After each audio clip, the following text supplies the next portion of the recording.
Hola, la nostalgia. Esa sensación tan agradable pero a la vez enceguecedora. La nostalgia es ese sentimiento que nos hace recordar esa película que era una basura con una animación paupérrima como el producto más importante de nuestras vidas. Y bueno, con God of War, yo no tengo nostalgia. Lo siento muchísimo, pero yo no crecí ni con la PlayStation ni con la PlayStation 2. Yo en los tiempos que salían estos videojuegos jugaba con lo que tenía. Apenas recibí mi primer computador el año 2008, donde ahí pude experimentar con algunos emuladores y juegos más bien livianos. Y los emuladores de Play 2 de la época... Bueno, sí. Hasta luego. God of War lo tengo como ese juego cuya importancia me la contaban. Mis amigos lo habían jugado en su infancia, yo solamente veía videos de YouTube, pero nunca pude experimentarlo como tal. Y debo decir que me sorprendió. God of War siempre lo vi desde afuera y lo único que veía era un tipo atacando a lo loco con cadenas que tenían un rango gigantesco, para luego apretar una secuencia de botones en cinemáticas extraordinarias y pensaba que eso era todo. Un juego que la gente recordaba con cariño por la presentación, por mostrarte escenas maravillosas y por permitirte matar un montón de enemigos al mismo tiempo. Y cómo me equivocaba. A medida que avanzaba en este juego me iba enamorando cada vez más de sus mecánicas, de sus sistemas, de su combate por supuesto, pero por sobre todo me sorprendió su exploración. Pero vamos por partes. ¿De dónde salió God of War? La idea de God of War surgió a principios de los años 2000 en el estudio Santa Mónica, un equipo de desarrollo de videojuegos creado por Sony en 1999 en Los Ángeles, California. El proyecto empezó formalmente en 2002 bajo el título provisional de Dark Odyssey y la persona clave detrás de la idea original fue David Jaffe. Jaffe dijo que la inspiración vino de varios lugares. Quería hacer algo con mitología griega, pero también fusionarlo con una energía y estilo más crudo, casi como una mezcla entre la mitología griega y el clásico Doom. Todo muy heavy metal. La intención del equipo no era hacer un juego perfecto o innovador, sino uno que hiciera sentir poderoso y brutal al jugador. Querían que el combate fuera visceral, que cada movimiento se sintiera fuerte y directo, y que el mundo del juego fuera una reinterpretación libre de la mitología griega, mezclando elementos clásicos con otros más extremos o adultos. No querían simplemente adaptar los mitos de forma literal, simplemente tomar los elementos más geniales de aquella mitología y construir la historia alrededor de esos elementos. Algo que me sorprendió de God of War es que no te presenta todo el concepto desde el principio. Normalmente en cualquier película o videojuego primero nos muestran el preámbulo para así después ir a la aventura. En God of War el pasado de Kratos se va revelando a medida que avanzas en el juego. No hay un gran preámbulo ni una escena inicial que te cuente todo el lore, que te cuente toda su tragedia. La información llega de a poco, casi a cuentagotas. Eso a mí me hizo sentir parte del viaje. No me trataron como un espectador más al que hay que explicarle todo, sino como alguien que tiene que armar este puzzle por sí mismo. Kratos fue un general espartano, un guerrero brutal, ambicioso y obsesionado con la victoria. En el campo de batalla no conocía la derrota hasta que la conoció. En una guerra que estaba a punto de perder, Kratos hizo un pacto desesperado con Ares, el dios de la guerra. A cambio de su servidumbre, Ares le otorgó un poder descomunal y las espadas del caos, encadenadas a sus brazos. Kratos ganó la batalla y desde ese momento pasó a ser un instrumento de Ares. En una de sus misiones, Kratos fue manipulado para atacar un templo. Dentro estaban su esposa y su hija, y Kratos terminó asesinándolas sin saberlo. Cuando se dio cuenta, ya era demasiado tarde.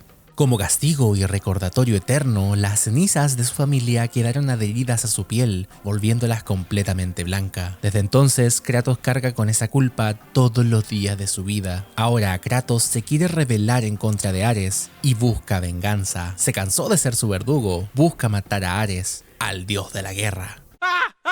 ¡Lo dijo! ¡Lo dijo! Vuelvo a insistir, toda esta narrativa no te la cuentan desde el principio. Comenzamos el juego sin entender muy bien de por qué estamos aquí, de por qué estamos matando a estos monos. Y a medida que avanzamos nos van mostrando estos flashbacks que nos explican un poco más del contexto de quién es Kratos y qué fue lo que hizo. Me parece una forma arriesgada de contar esta historia, pero efectiva. Porque siento que es un plot twist en sí mismo. Claramente, la mayoría de jugadores están ahí al comienzo solo por la acción, por manejar un personaje violento, frío, casi desagradable. No sabes por qué actúa así ni por qué odia tanto a los dioses, solo sabes que avanza y destruye todo a su paso. La narrativa yo la entiendo como un reflejo del propio Kratos. Él en sí mismo no quiere hablar de su pasado, no quiere recordarlo, quiere enterrarlo y seguir avanzando. Y el juego hace exactamente eso. La historia no se presenta completa desde el principio ni de forma ordenada. Llega fragmentada, a pedazos, con culpa y muchas veces de forma incómoda. Yo siento de verdad que no es una decisión estética ni un capricho narrativo, que de verdad es una forma de representar cómo Kratos ve su pasado.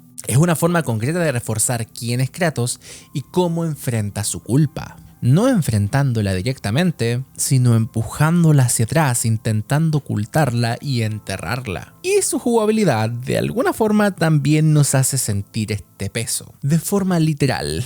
El clásico combo cuadrado, cuadrado, triángulo no termina con un golpe cualquiera, termina con un golpe en seco contra el suelo. Hay enojo ahí, hay rabia. Y eso no solo se ve en pantalla, sino que también se siente al apretar el botón. Todas las acciones pesan, se sienten. Para abrir un cofre hay que mantener R2 apretado. Sientes el peso del cofre, sientes que estás abriendo algo. No es un botón y ya está. El control te hace parte de la acción. Siente su resistencia, siente que estás forzando algo pesado. El control te obliga a acompañar la acción, no solo a activarla. Con los Quick Time Events, sin embargo, tengo sentimientos encontrados. Me gusta cuando nos invitan a apretar repetidamente un botón, como si se estuviera aplicando fuerza. Eso refuerza lo físico, lo kinésico. Pero cuando todo se reduce a apretar un botón en el momento exacto, el efecto se pierde un poco.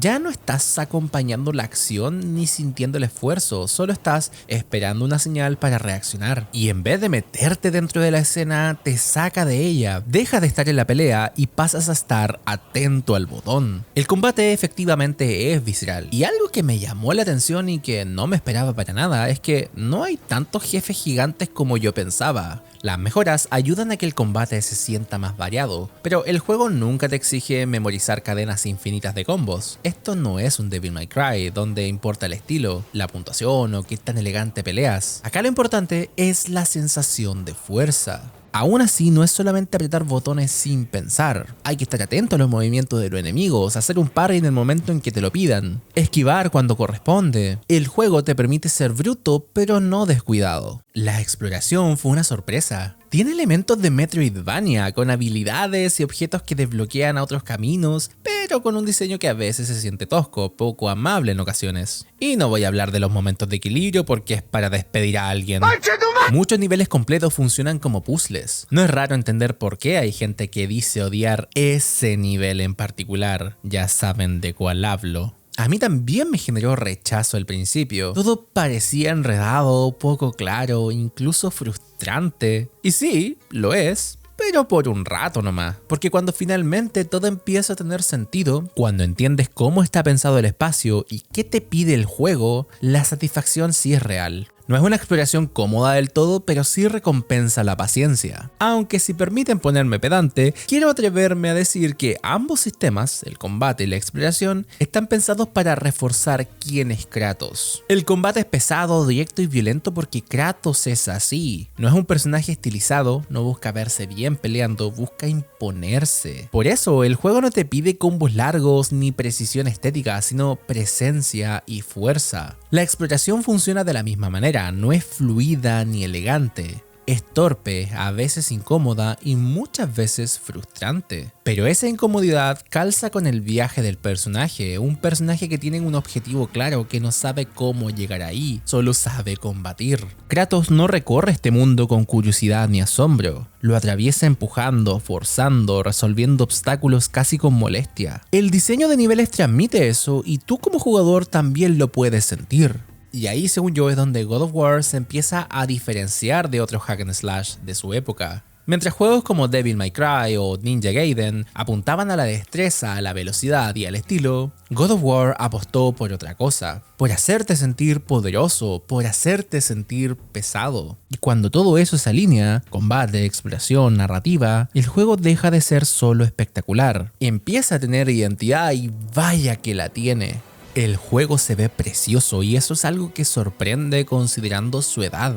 Yo lo jugué en emulador, pero sin grandes mejoras gráficas más allá de la resolución y aún así se sigue viendo increíble. Pero la presentación de este juego no se sostiene solo por los gráficos, son los planos, la cámara, la música, el encuadre de los escenarios. Todo está pensado para que incluso, controlando un personaje absurdamente poderoso, te sientas pequeño frente al mundo que te rodea. Los escenarios son enormes, las estructuras te superan en escala y la puesta en escena insiste todo el tiempo en que estás atravesando algo más grande que tú. Y eso no es casual. David Jaffe no quería solo un juego desafiante o entretenido. Quería que se sintiera como una odisea, un viaje largo, exagerado, cargado de épica, como un mito griego jugable. Y en ese sentido, la exploración cumple completamente con su función. Me salió verso. No solo te muestra un mundo bonito al que puedes explorar, de hecho todo es bastante limitado, son básicamente pasillos. Te hace sentir dentro de una historia grande. Además de eso, Kratos siempre se siente fuerte, dominante, capaz de enfrentar lo que le pongan enfrente. El juego hace un muy buen trabajo recordándote constantemente que no eres un personaje frágil. A pesar de que muchas veces, como dije antes, Kratos se siente minúsculo frente a estos escenarios. Pero sus patrones de movimiento, sus ataques, lo hacen sentir ultra poderoso y valiente. Esa sensación de poder se mantiene a lo largo de todo el título, sin embargo, llegado a cierto punto y como es de esperarse, la dificultad aumenta. Aún así, a pesar de que reconozco que soy malísimo jugando en general, lo cierto es que sí sentí en ocasiones que el juego alcanzaba el punto de, bueno, dificultad artificial. No porque aparezcan mecánicas nuevas o enemigos a que te obliguen a replantear cómo juegas, sino porque los mismos enemigos de antes ahora simplemente pegan más y aguantan más y aparecen más. Los patrones son prácticamente los mismos, solo que el margen de error se reduce al mínimo. En ese momento el desafío deja de ser una cuestión de habilidad y pasa a ser más bien una prueba de paciencia. De aguantar peleas más largas, de no cometer errores por cansancio o por despiste. De hecho, muchas de mis muertes no fueron por no entender el sistema de combate o por ser malo, que también, sino por bajar la guardia, por confiarme, por perder la paciencia, o a veces simplemente por cometer un error mínimo que a estas alturas el juego ya no te perdona, y además de, como dije antes, de que soy malísimo. La sensación de poder sigue ahí, pero ahora convive con una tensión constante. Kratos sigue siendo fuerte, pero el juego te recuerda que incluso la fuerza tiene límites cuando el castigo es tan alto. Te sientes poderoso, por supuesto, pero nunca del todo cómodo, y eso es importante para mantener un interés en la jugabilidad. Finalmente obtienes la caja de Pandora, misma caja que Ares, el dios de la guerra, termina robándote. Pero aún así Kratos logra darle cara, y lo que pensé que sería una pelea a los Shadow of the Colossus, con un Kratos peleando contra un gigante, resulta que hacen gigante a Kratos y tenemos una pelea a lo tokusatsu japonés. Ultraman estaría orgulloso. La pelea sí presenta un desafío real, aprender cómo responder a los ataques de Ares. Cuándo esquivar y cuándo castigar me tomó varios intentos, pero la segunda fase, esa es la que realmente me encantó. Ares revive el momento más traumático de la vida de Kratos, el instante en que asesina por accidente a su propia familia por las órdenes de Ares. Kratos lucha con todas sus fuerzas para intentar revertir aquello que hizo, peleando con literales copias de sí mismo para evitar dicha muerte. Y ahora, el círculo, el mismo símbolo que servía antes para rematar a los enemigos, ahora es para dar un abrazo. Abrazar a tu familia para entregarles tu vida de forma literal. El nivel sí es desafiante, por supuesto, pero lo más importante ya no es solo el reto, sino todo lo que está contando esta escena. No es una pelea simplemente para ganar, es una pelea para intentar perdonarse, porque cuando finalmente acabamos con los enemigos, Kratos efectivamente siente alivio porque esta vez sí pudo salvar a su familia, pero se trataba netamente de una ilusión de Ares. No puedes revertir el pasado, pero sí intentar perdonarte. Y como cierre narrativo me parece sencillamente genial. La última pelea es literal una pelea de espadas y funciona bien como cierre para acabar con Ares, pero es un poco injusto en ocasiones a nivel mecánico. Aún así, logramos derrotar al dios de la guerra, pero le dicen que los fantasmas de su pasado no se irán a ninguna parte. Y Kratos toma una decisión: acabar con su vida. Sin embargo, los dioses no le dejan. y en su lugar lo hacen tomar el lugar de Ares. Ahora él es el dios de la guerra. Es una tragedia hermosa para un juego de la PlayStation 2 en el año 2005, en una época en que éramos cabros chicos que simplemente querían pegarle a mono en la pantalla. Me parece sublime y me da un poco de rabia el haberme perdido de todo esto en su época, aunque quién sabe, quizás no lo valoraría de la misma forma hoy en día. Después de todo esto, creo que lo más honesto que puedo decir sobre God of War es que es un juego increíble a pesar del tiempo. No porque sea perfecto, no porque no tenga fallas, y menos porque yo tenga nostalgia por él, que como dejé claro al principio no la tengo. Sigue siendo increíble porque incluso a día de hoy se sigue sintiendo muy entretenido. Sus sistemas siguen funcionando, su combate sigue transmitiendo fuerza, su exploración sigue siendo incómoda pero memorable, y su historia sigue teniendo peso. Sí, es un juego antiguo, se nota, pero mientras muchos juegos envejecen mal porque dependían de su época, God of War en cambio se sostiene por sus decisiones inteligentes y su hermoso diseño de niveles. Y como todo, cuando vuelves a pasar por los mismos escenarios de antes, todo cobra sentido. No es solo un clásico, es un juego que todavía se puede jugar, disfrutar y analizar. Y eso para un título de su generación ya lo dice todo. ¿Su segunda parte seguirá siendo igual de sólida? Eso lo averiguaremos en otra ocasión. ¿Tú te acuerdas de este primer God of War? ¿Tienes nostalgia por él? ¿Nunca lo jugaste quizás? Dejen todo acá abajo en la caja de comentarios. Y nos vemos en un próximo video. Chao pescado.